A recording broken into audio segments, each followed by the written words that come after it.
ఈ సర్కంఫరెన్స్కి అడ్డంగా డయామీటర్కి లైన్ గీస్తే దాని ఏమంటాం డయామీటర్. సో కొంత గర్ల్స్ రండి, గర్ల్స్ వచ్చి ఒక డయామీటర్ ఫామ్ అవ్వండి.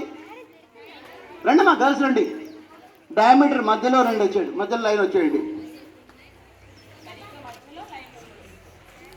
ఒక డయామీటర్ ఫామ్ అవ్వండి. సో ఇందాక ఫామ్ అయిన సర్కంఫరెన్స్కి డివైడెడ్ బై ఈ డయామీటర్, అదే మన ఈ పై.